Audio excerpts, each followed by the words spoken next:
నమస్తే, నేను Yashoda. Welcome to Pallavi TV. మనం కొంతమంది సైనికుల కథల్ని, ముఖ్యంగా సైనికులు మన దేశాన్ని కాపాడుతున్న తీరుని తెలుసుకున్న కొద్దీ మన రోమాలు నిక్కబుడుచుకుంటూ ఉంటాయి. అట్లాంటి ఒక సైనికుడు, అది కూడా కీర్తి చక్ర అనే పురస్కారాన్ని అందుకున్న సైనికుని కథే ఇది. ముఖంపై బుల్లెట్ తగిలింది అతనికి, అయినా కూడా అతను వెనక్కి తగ్గలేదు.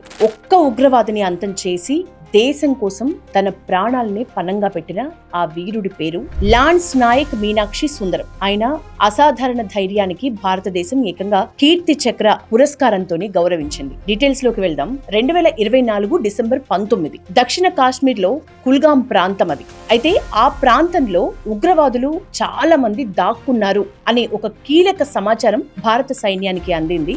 ఆ సైన్యానికి అందిన సమాచారం తోటే వెంటనే 34వ రాష్ట్రీయ రైఫిల్స్ దళం ప్రత్యేక ఆపరేషన్ ని స్టార్ట్ చేసింది. ఆ దళంలోనే ఉన్నారు ఇప్పుడు మనం మాట్లాడుకుంటున్న లాన్స్ నాయక్ మీనాక్షి సుందరం. చీకటి, కొండలు, ప్రమాదకరమైన పరిస్థితులు. ఏ క్షణంలోనైనా శత్రువు దాడి చేయొచ్చు, ప్రాణాలు కూడా పోవచ్చు. అయితే దేశ రక్షణ కోసం సైనికులు ముందుకు కదులుతారు. అట్లాగే వీళ్లు కూడా కదిలారు. కొద్దిసేపటికే ఉగ్రవాదులు కాల్పులు ప్రారంభించారు. ఆ కాల్పుల్లోనే ఒక్కసారిగా భీకరమైన ఎదురు కాల్పులు మొదలయ్యాయి. ఆ టైంలో ఈ మీనాక్షి సుందరం, లాన్స్ నాయక్ మీనాక్షి సుందరం, అతని ముఖానికి అలాగే కుడి భుజానికి బుల్లెట్లు తగిలినాయి. సాధారణ మనిషి అయితే నిజానికి 2 బుల్లెట్లు ఏకంగా ముఖం అలాగే భుజం అక్కడికక్కడే వెనక్కి తిరిగి వెళ్లిపోయేవాడే. కానీ దేశ రక్షణ అలాగే దేశం కోసం ప్రాణాల్ని అర్పించేందుకు సిద్ధమయ్యాడు కాబట్టి ఆ యోధుడు మాత్రం వెనకడుగు వేయలేదు, వెనక్కి తిరిగి వెళ్లలేదు. తీవ్రమైన గాయాలు, రక్తం ఒకవైపు కారుతూనే ఉంది.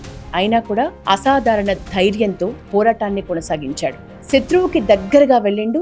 ఒక అత్యంత ప్రమాదకరమైన ఉగ్రవాదిని అదును చూసి మట్టుబెట్టిండు. దాంతో ఈ ఆపరేషన్ విజయవంతమైంది. తన సహచర సైనికుల ప్రాణాల్ని కాపాడినట్లయింది ఒకవైపు ఆపరేషనే సక్సెస్ అయింది. దేశ భద్రత కోసం అద్భుతమైన సాహసాన్ని ప్రదర్శించాడు మనం చెప్పుకుంటున్న లాన్స్ నాయక్. ఆయన చూపిన ఈ అసమాన వీరత్వానికి గుర్తింపుగానే భారత ప్రభుత్వం దేశంలోనే 2వ అత్యున్నత శాంతికాల సాహస పురస్కారమైన కీర్తి చక్ర అవార్డుని ప్రదానం చేసింది. లాన్స్ నాయక్ మీనాక్షి సుందరం కథ మనకు ఒక గొప్ప సందేశాన్ని ఇస్తుంది. ధైర్యం అంటే భయం లేకపోవడం కాదు, భయాన్ని జయించి కర్తవ్యాన్ని చివరి క్షణం వరకు నిర్వర్తించటం.